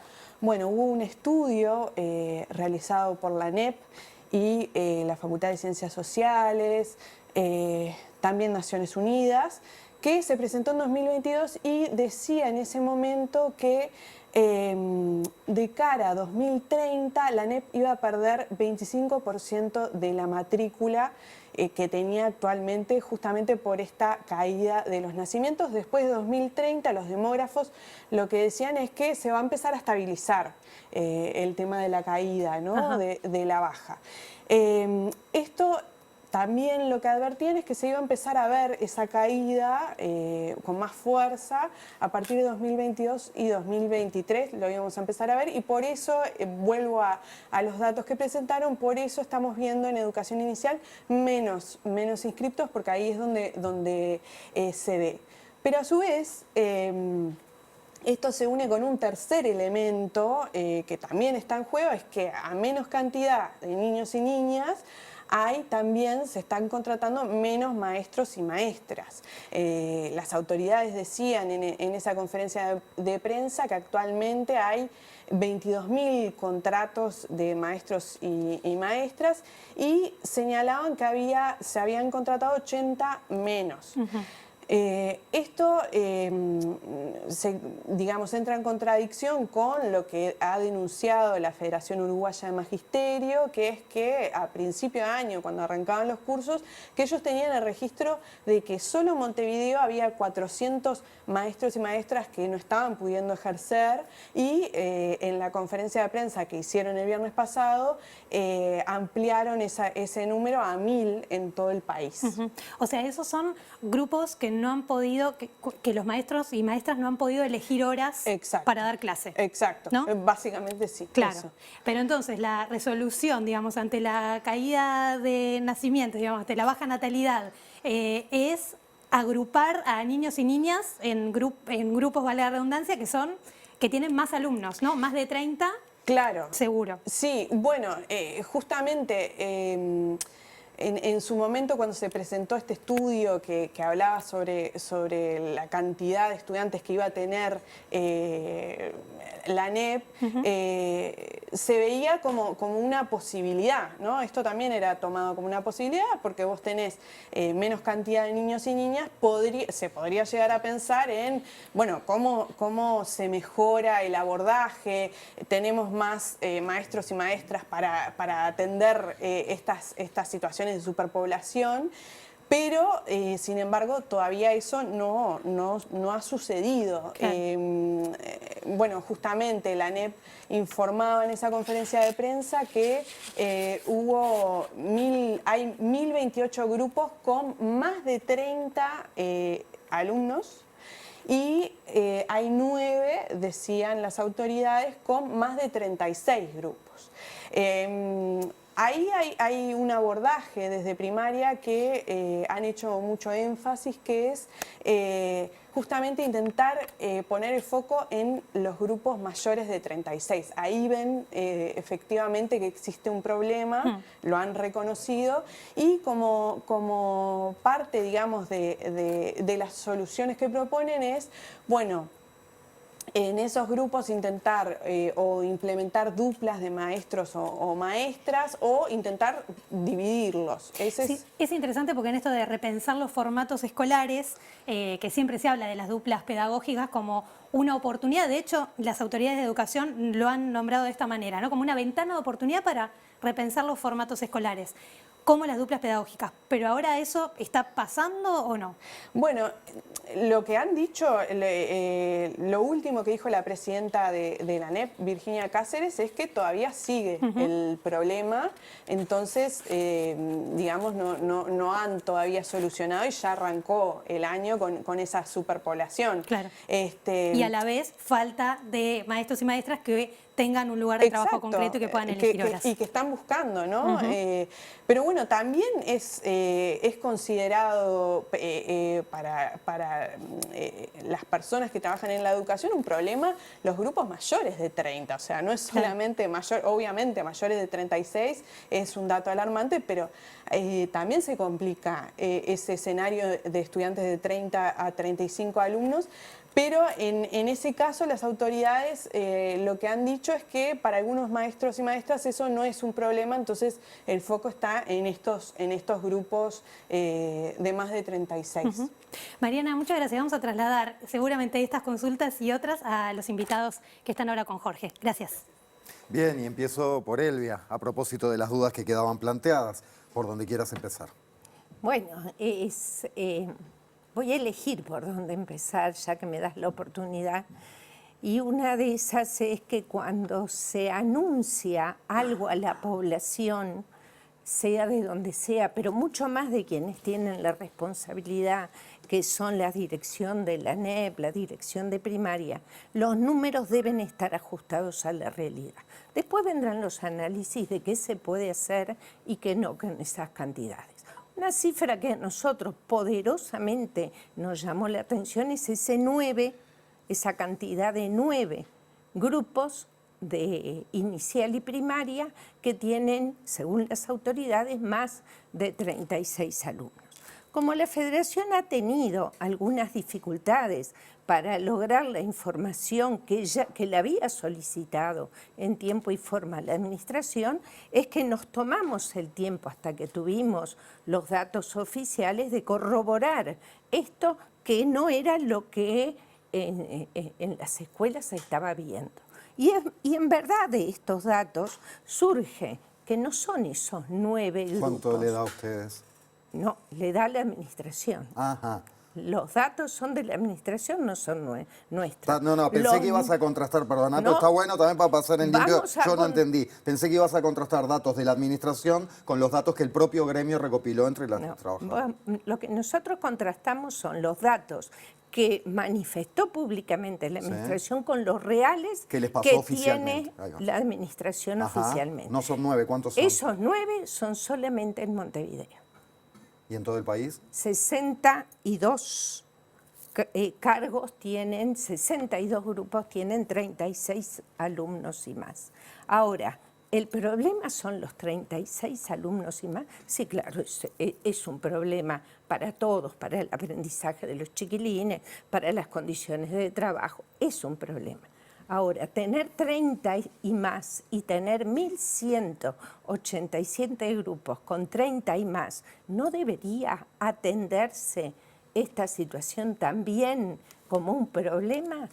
Miren, en enero, en la primera partita del año, estuvimos con Dirección General de Primaria en esto de la baja de la natalidad, tomarlo como una oportunidad para mejorar aprendizajes, condiciones de trabajo y posibilitar que las maestras que ya egresaron de su formación tuvieran donde desempeñar su profesión. Para tener grupos más reducidos y trabajar mejor. Hicimos propuestas, se las hicimos orales, se las hicimos por escrito, las fundamentamos en esto de, por ejemplo, duplas pedagógicas.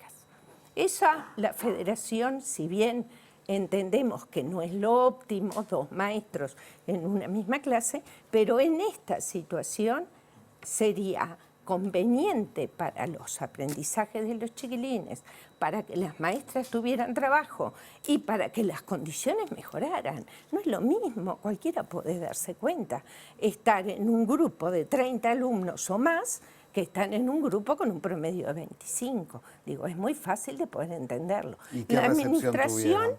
La Administración estuvo de acuerdo con nosotros en enero y pidió que diéramos un tiempo para tener esta información, que bueno, que ellos estaban procesando, que iban a ver cuándo comenzaban, y después la tuvimos después de la conferencia de prensa. Pero efectivamente lo que hay hoy es un programa de tutorías que empieza ahora, con una mínima cantidad de horas, que empieza ahora hasta el mes de agosto. Eso muy lejos de la dupla pedagógica que planteábamos. Muy lejos de... Un programa, perdóname, pero para los que no estamos en el tema. Tutorías es que las maestras tienen trabajo tutoreando. Exacto. En vez de estar al frente de una clase, tutorean. No, las mismas maestras que están al frente de la clase, a contraturno hacen un proyecto de tutorías y lo llevan a cabo con algunos niños que tienen rezago educativo. ¿No es trabajo para más maestras? Y no. Es más trabajo, sí, es más oportunidad laboral para aquellas que ya están en aula. Elvia, ya la seguimos, pero para trascender el punto de vista de la experiencia o el sentido común que podemos tener todos, le quiero preguntar a Antonio esta cuestión de cuál es la importancia de las clases, qué peso negativo puede tener una clase superpoblada. ¿Cómo repercute? Capaz que, ¿sabés qué? Me gustaría hacer una referencia a un punto anterior. Primero, el acceso a la información y la disponibilidad al acceso a la información, que no es una cuestión privativa exclusiva de este gobierno, y es que no es fácil acceder a esa información que actualmente, digamos, hay que solicitarla. Los ciudadanos no tenemos acceso a esa información. Si uno entra al observatorio de la NEP, que uno pueda tener posibilidad de interactuar y hay un conjunto de indicadores, yo intenté hacer, primero, no hay un indicador que esté vinculado con la cantidad de grupos y no hay tampoco la posibilidad de hacer la evolución, porque lo primero que yo quise hacer fue decir, bueno, contrastemos a ver qué era lo que pasaba antes, no solamente lo que pasa en la actualidad. Esta información no está disponible y me parece que eso es un problema de política pública, ¿no? ¿En qué medida los organismos públicos creen que tienen derecho a guardar la información y que esta información solamente se pone a disposición del conjunto de los ciudadanos cuando se entiende que es conveniente? ¿Y no lo tiene tampoco el INE, de esto del Instituto de Evaluación Educativa? Lo que pasa es que podrían acceder si lo solicitan, pero el tema es, ¿tiene que solicitarlo un organismo público o otro, o esto tiene que ser de disponibilidad pública para que el conjunto de los ciudadanos podamos efectivamente evaluar las políticas? ¿No? Porque en realidad la transparencia ha sido como un norte que ha definido este gobierno como una característica de las políticas, y uno esperaría, ojo que en esto no estoy atribuyendo la responsabilidad exclusivamente a este gobierno, ¿eh? Esta es una práctica habitual de muchos organismos públicos y en particular de la ANEP. Yo fui anteriormente director de planeamiento de la ANEP en el periodo del gobierno anterior, y cada vez que se presentaba un informe había que presentarlo al CODICEN. Cada investigación se tenía que presentar al CODICEN y el CODICEN determinaba si se entendía que era conveniente publicarlo o no. Y teniendo organismos técnicos que lo que uno tiene que en este caso saber es si efectivamente esas investigaciones tienen la calidad que se exige. Primer punto, me parece importante mencionarlo porque me parece que esto trasciende a este gobierno, trasciende a esta situación. Segundo, antes de responder la pregunta sobre la importancia, uno puede ver el tema, y me parece muy importante lo que estabas preguntando, uno puede ver como una cuestión meramente administrativa de cantidad de cargos y cantidad de alumnos por grupo. Esta es una discusión no de carácter administrativo, sino eminentemente pedagógica. Y ese es en ese plano que se tendría que estar instalando de cuán conveniente es que en una clase una maestra, cuando estamos pensando, una maestra, un maestro, un profesor, estamos pensando en avanzar a un proceso, digamos, en el cual queremos tener un seguimiento más individualizado, ¿cómo esto puede ser posible en 4 horas con 30 estudiantes o con 30 alumnos? Prácticamente ahí entran en contradicción los principios de la política de avanzar en una dirección de acompañar las trayectorias con, digamos, tener 30 gurises y trabajar simultáneamente sin ningún otro apoyo. ¿Tenés en la cabeza un aproximado del número ideal? En realidad esto ya está discutido, pero en realidad sí, el tema es, podríamos discutir variantes, porque pueden haber modalidades distintas de trabajo. Pueden trabajar 2 docentes en un grupo de 30, por ejemplo, y podría ser un buen número. Puede trabajar un maestro, digamos, con 20 alumnos, 25 alumnos, pero 30 es un exceso. Bien. Primera cosa. Y si me permitís, una última cosa más vinculado a este asunto que me parece importante, que particularmente con esta transformación educativa, hay algunas decisiones de política educativa que están impactando, digamos, en la manera en que un docente puede enfrentar una clase. ¿A qué me refiero? Se han planteado, digamos, el tema de la supresión de la repetición, cosa que celebro, y esto es un indicador muy importante que me gustaría decirlo, que ha bajado de una manera significativa.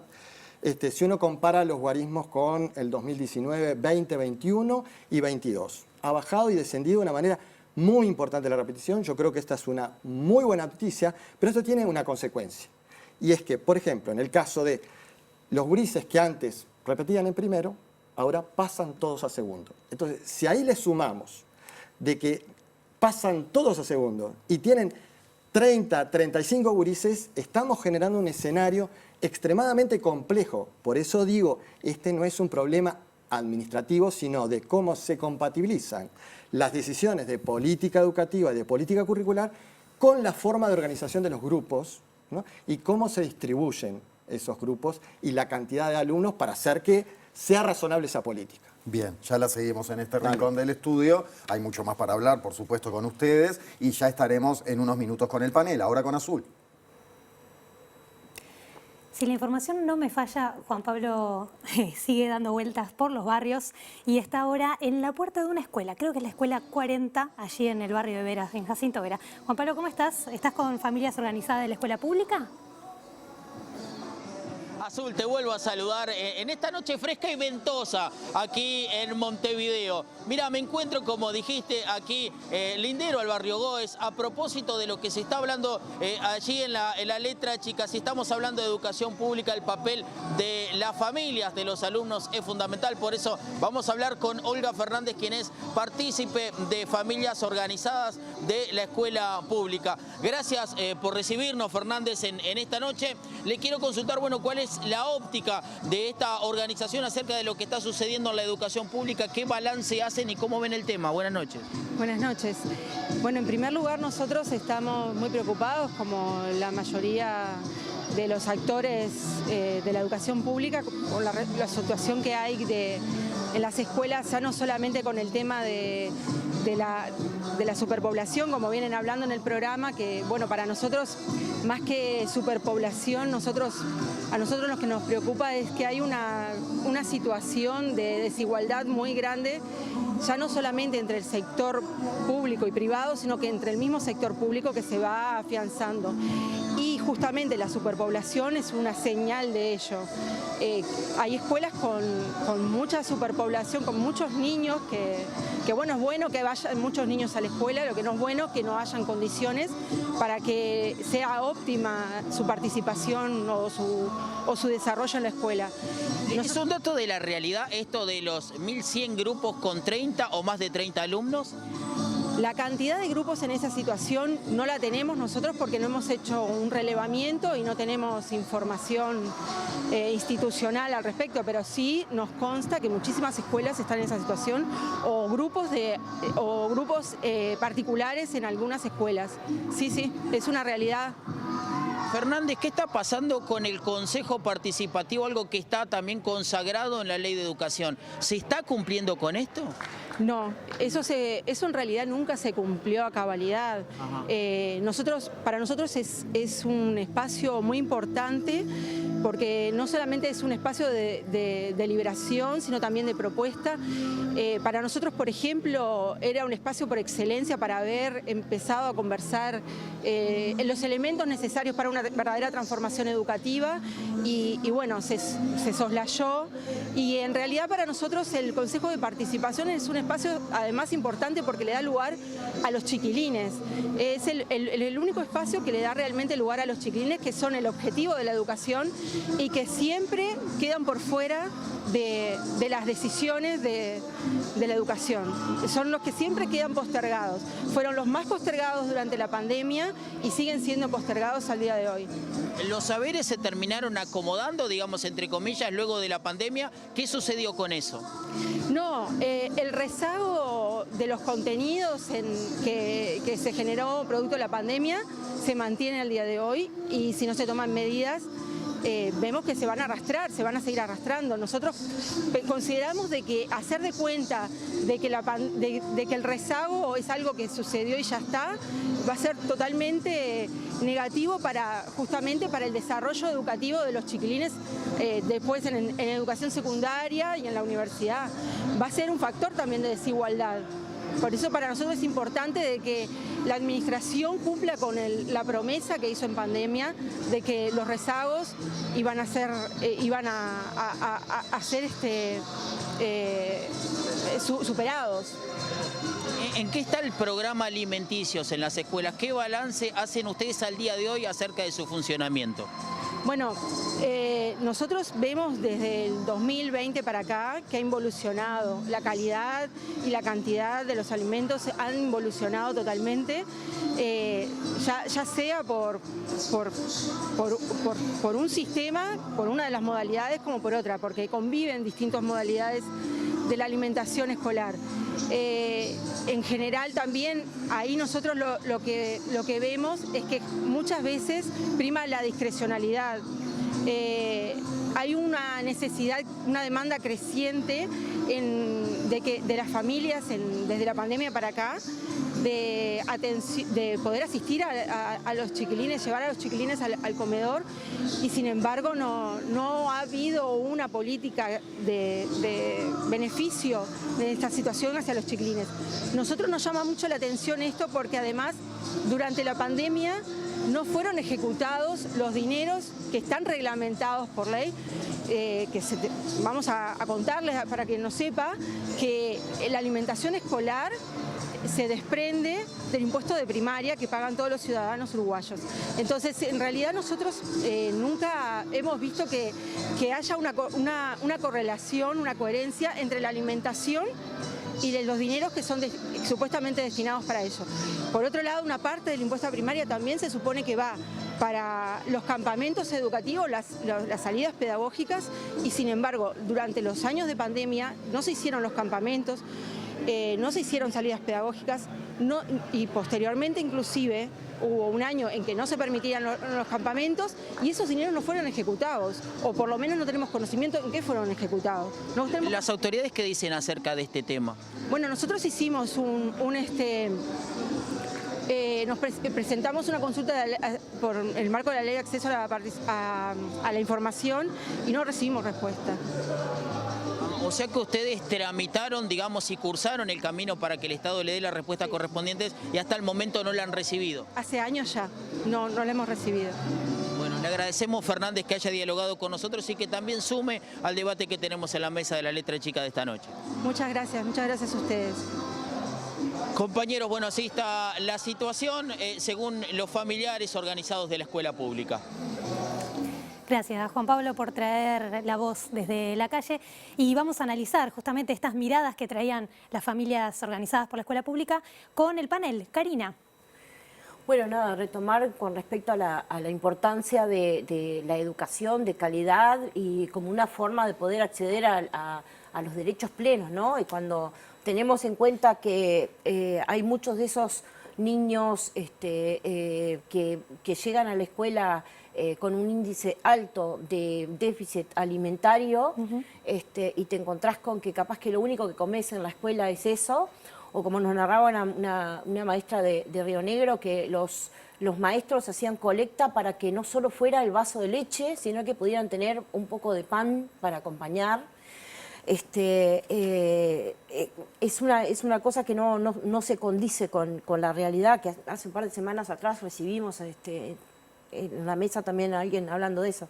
Y otra de las cosas que me parece bien, que en un estudio que hizo la Dirección General de Educación Inicial y Primaria, encontraron que había disminución de matrícula, superpoblación de grupos, escaso aumento de la oferta de tiempo completo, de escuelas de tiempo completo y falta de equipos multidisciplinarios, escasez o ausencia de auxiliares y asistentes técnicos en jardines de infantes y ausencia de maestros y maestras comunitarias. Para quienes necesitan de otro tipo de apoyo, las maestras y maestros comunitarios son esenciales.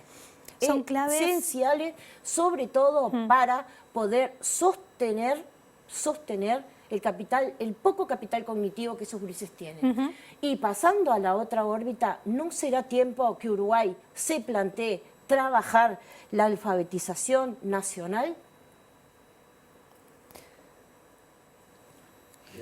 Elvia, ahí quedó planteada la pregunta de la alfabetización y tengo varias preguntas para hacerte, pero prefiero darte la palabra porque se han dicho muchas cosas para que vos sigas por donde quieras, después te pregunto lo que quieras. Sí, se han dicho muchas cosas y algunas como para hacer algunas precisiones. Y una tiene que ver con cuál sería, porque es algo que inmediatamente viene a preguntar, ¿cuál sería la cantidad exacta del número exacto de alumnos dentro de una clase? Antonio se refería a políticas curriculares, políticas educativas. Bueno, pensemos en algo que estuvo planteado, está dentro de las escuelas, que es la política de inclusión de todos los niños y las niñas. Imaginémonos decir, la Federación Uruguaya de Magisterio dice que debe rondar 25 alumnos, pero ¿en qué condiciones? ¿Cómo van a ser atendidos esos niños? La panelista Karina hablaba de maestros comunitarios. Y bueno, ahí hacer alguna precisión. Hace pocos años se cambió el maestro comunitario, como todos y todas lo concebimos, lo defendimos, ayudamos a construirlo desde los lugares, que quedó estancado en una cifra de alrededor de 500 maestras con ese objetivo de estar en la comunidad, de integrarse. Quedó estancado, decir, comunidad. porque la perspectiva era que siguieran aumentando la cantidad. Y era lo deseable para toda la sociedad. ¿Y en qué está hoy? Y no, hay una figura nueva, que hay como un mix ahí que se hizo como maestro comunitario integrador, que es como un maestro, un equipo que está apostado en inspecciones de escuelas, en inspecciones departamentales, atienden algunas escuelas y no solamente están en un territorio, tienen objetivos totalmente distintos. Es otra cosa. Es otra cosa. El día viernes recibimos una evaluación que habíamos pedido a las autoridades sobre el nuevo programa de maestros comunitarios integradores, esta nueva figura que suena muy bonito su nombre, pero efectivamente en territorio lo que nosotros recibimos de las comunidades es que la maestra comunitaria, tal cual, aquella que con su túnica blanca entraba a todos los rincones del país, hoy es otro y se está pidiendo y demandando que se revea este programa cómo está funcionando hoy. Por ejemplo, también hablaron del programa de alimentación escolar, ahí tuvimos muchas acciones que tal vez no fueron públicas, pero la Federación tuvo muchas acciones, no solo en pandemia, después de la pandemia, también resistiendo a recortes del presupuesto educativo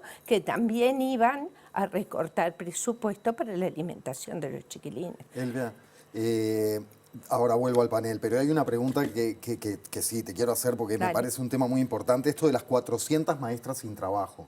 Esa es la cifra, ronda esa cifra, y cuál es la realidad, o sea, cómo leemos, porque dicho así en el aire, para los que no conocemos, no sabemos si esto es muchísimo más que en otros tiempos, si esto se ha dado algo similar en algún otro momento. ¿Cómo es esa situación de las maestras sin trabajo? Y te agradezco mucho la pregunta, porque decir que 400 maestras están sin trabajo es decir una parte de la realidad. Ajá. Y como somos una federación nacional, hablamos de lo que es todo el país. Sí. La situación hoy se hace más acuciante en el área metropolitana porque está sucediendo aquí, en el área metropolitana. Una situación que en el resto del país, en otros tiempos, también se daba. Solo que ahora, entre la cantidad que hay en el interior sin trabajo, sin posibilidades, lista A, B y C, lista de concursantes, de aspirantes, todas tituladas, todas. Ahora se da en Montevideo con esta cifra de 400. Y hace más ruido, decís, ¿por qué se da en la capital? No es que haga más ruido, cada vez se acrecienta más. Son más. ¿Es inédita esta cantidad? En Artigas, sí, es inédita, es inédita. En Artigas, en Cerro Largo, son los lugares donde año tras año, bueno, ustedes recordarán, hasta hace 2 años atrás, maestras del interior que se trasladaban a Montevideo a ocupar esos cargos que eran suficientes para las maestras recién recibidas y además maestras que venían del interior y además reintegros de maestros jubilados o maestras jubiladas. Eso también se dio. Ahora, ¿hay disminución de la natalidad? Sí, hay disminución. Eso son datos que uno no los va a poner en duda. Hay disminución de la natalidad, es cierto. Ahora, ¿eso es lo que está impactando? No hay que pensar en que si esto es así, no habría que tener unas políticas de oportunidades, pero más allá de los discursos, las cosas reales y tangibles que se puede ver en las escuelas realmente, esas duplas pedagógicas, maestros de apoyo a esta diversidad de situaciones de aprendizaje que hay en las escuelas. Bueno, estamos sobre la puerta de mayo, Mayo es el mes 5. Cuando querramos ver, pasó la mitad del año. Eso no se ve. Azul. Sí, queremos seguir trayendo opiniones y percepciones y reflexiones desde el panel. Camilo, como militante estudiantil, me imagino que tenés varias preguntas. Sí. Como militante estudiantil y también como hijo de maestros, ¿no? Que es una situación que como que a cierto punto me toca y me interpela.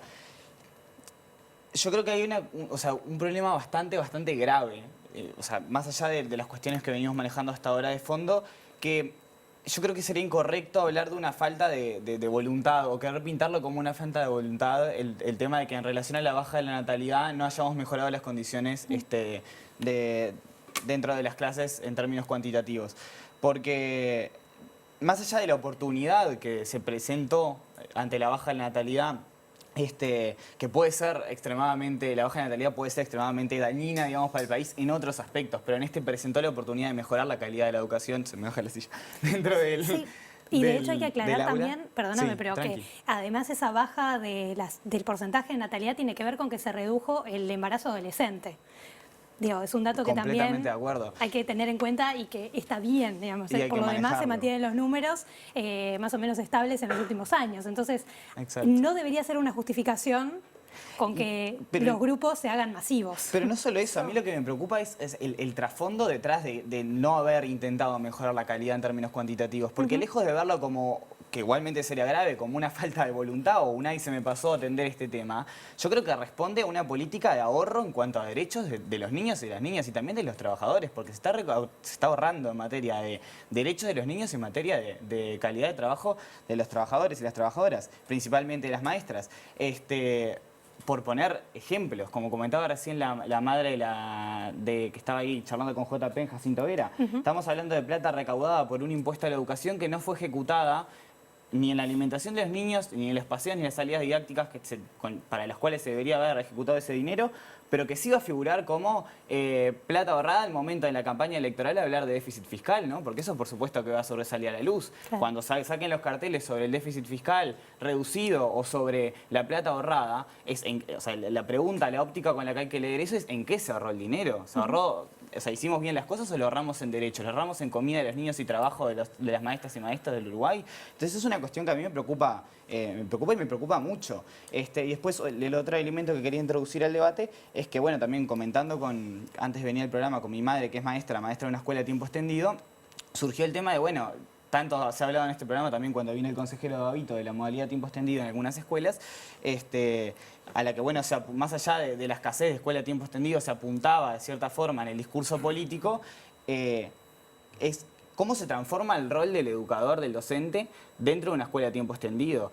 ¿A qué necesidades sociales responde? De cierta forma también responde a una sociedad en la que los padres sienten la necesidad de que sus hijos estén más horas dentro de un centro educativo para poder darles la mejor contención. Entonces el rol del maestro, de la maestra, pasa a ser no solamente de rol de docente, sino a implicar estrictas tareas de cuidado sobre esos niños. ¿Están dados los elementos para que en una escuela durante 7 horas, con 40 gurises adentro de una clase, un maestro se tenga que hacer cargo no solamente de enseñar, sino también de prestar esas tareas vinculadas al cuidado?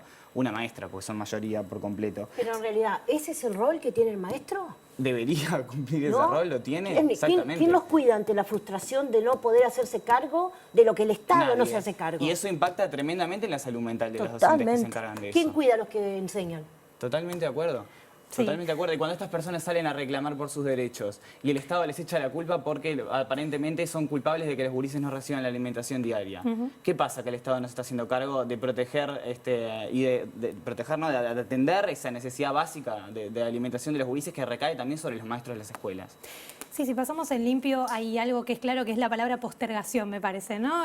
Hablaban de los niños y las niñas postergados también, me parece, por lo que decía Elvia, queda claro una situación de maestras y maestros que están siendo postergados no solo en sus puestos de trabajo, sino también en muchas situaciones que tienen que ver con su salud mental. Claro, y con su ámbito laboral y todo lo que implica eso.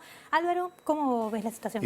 Yo a todo lo que se ha dicho agregaría un elemento que me parece absolutamente central en la forma de hacer política de este gobierno, en muchas áreas, pero en la educación queda muy claro, que es la no participación.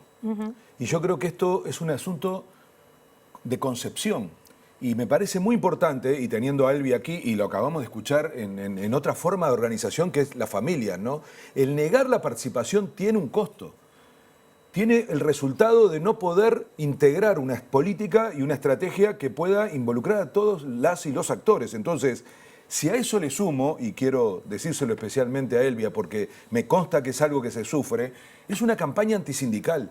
Aquí no solo hay una negación de la participación, incluso se desarmaron mecanismos de participación, sino que además se construye en la sociedad la idea de que los sindicatos son un problema.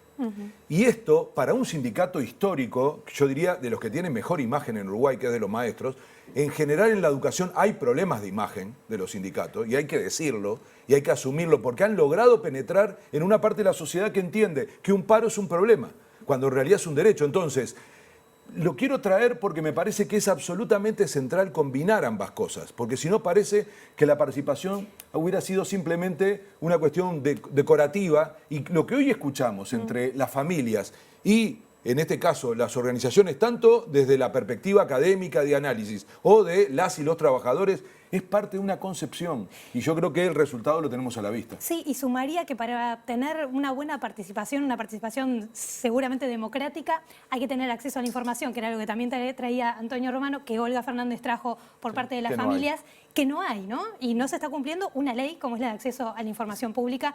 Retomamos la mesa. 1 minuto para las 10 de la noche, lo último de Elvia, lo último de Antonio, y nos vamos. Elvia. Bueno, yo creo que esto tiene que debatirse, esto tiene que saberse lo que sucede. Estoy muy de acuerdo con lo último que dijo Álvaro, que esto es una campaña antisindical, pero esto no es por casualidad. Esto es algo que viene procesándose desde el día 1. La mirada de la participación y de la participación tanto profesional como sindical, y sobre todo sindical, hay que mirarla con una lente muy fina. No todos los sindicatos, no todas los sindicalistas, no todas los ciudadanos y ciudadanos debemos ser medidos o calificados o descalificados de la misma manera. La Federación Uruguaya de Magisterio tuvo propuestas en su momento, cuando este gobierno estaba en disputa electoral en el año 2019, le presentamos nuestras propuestas desde la Federación. Cada precandidato o candidato en su momento puso sus posturas, no tomó ninguna de la Federación, y la participación de los docentes y la voz quedó en un rincón, quedó minimizada.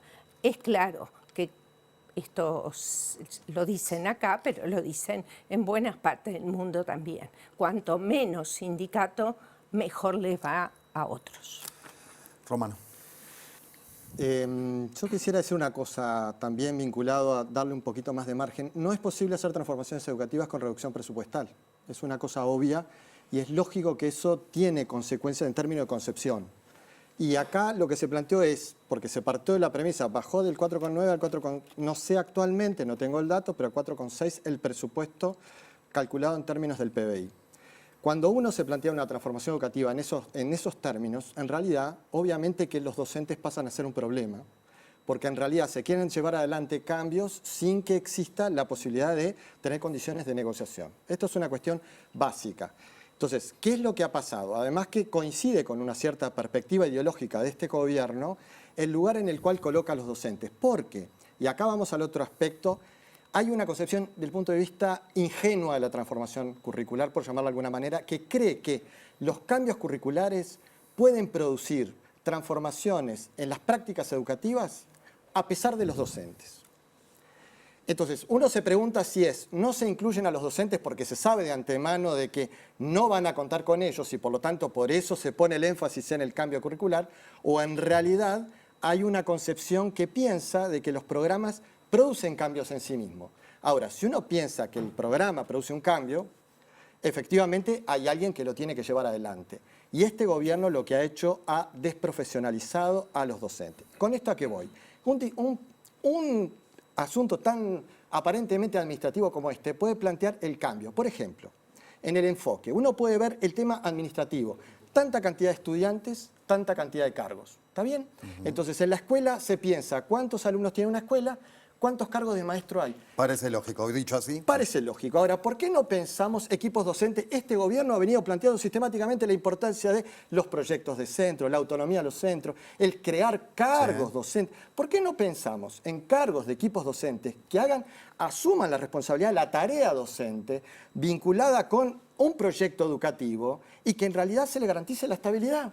se garantice la estabilidad no por una cuestión laboral, sino en términos de proyecto pedagógico que implica cuál es la apuesta de esta política educativa, digamos, y que en realidad no se puede avanzar en esto que se plantea, que es un cambio de paradigma, que es pasar del aula simultánea de un maestro trabajando con 25, por eso es difícil decir cuántos, a pensar una perspectiva en la cual se contemple la trayectoria de cada uno de los estudiantes.